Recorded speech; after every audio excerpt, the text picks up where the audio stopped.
OMG. OMG. It's the morning after the night before, and the night before was a very surprising. King Ryan Garcia versus Romero. I think let's be honest about this. Let's be frank. This fight was set up, was made to be a gimme for one of these fighters. Because one of these fighters beat Devin Haney.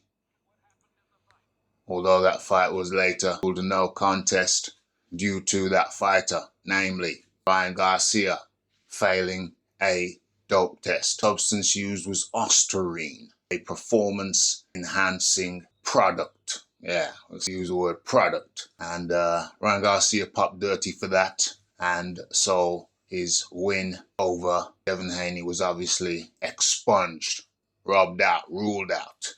Okay, and he suffered, or rather incurred, a ban for PEDs.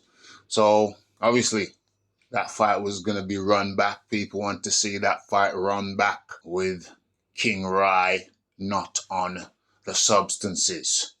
And so this fight was set up versus Rolly Romero, who is a decent fighter in his own right, but he has suffered some awkward losses.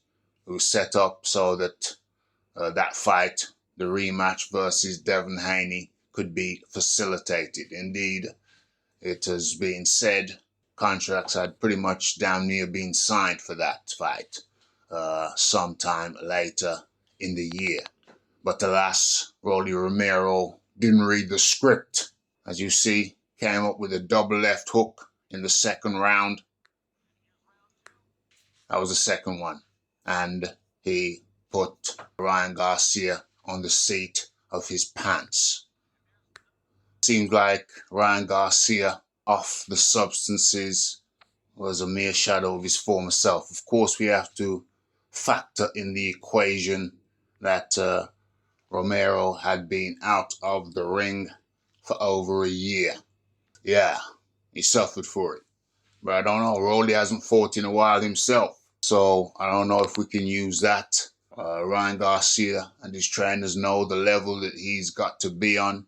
We saw Conor Ben recently in a fight. He'd been out of the ring for over a year, a substantial period of time, and he put up a hell of a fight, admittedly against a drained opponent. But nonetheless, getting back on topic, Ryan Garcia underperformed. Rolly performed very, very well. One judge had it 115, 112, another had it 115, 112, and the other had it 118, 19. So it was a clear victory for Romero, who pretty much bossed the fight. He was first.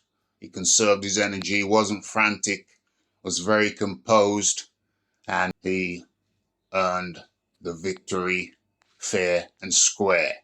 So what does that do to the Devin Haney fight now? Well, that's the big question. Do people really want to see that fight right now with Devin Haney in a lackluster performance and King Ryan Garcia getting beat comfortably by what was supposed to be a walkover in Rolly Romero? What happens now? What happens next? I did not see this coming, but hey, I guess King Rye has to go back to the drawing board, and Rolly earned himself a very sweet victory. That's good for him. But like I say, my overwhelming thought is that I am very, very surprised. So, what say you? Mr. Raphael Dawkins, it's the Combat Radio. Like if you like, subscribe if you wanna. Definitely comment and share.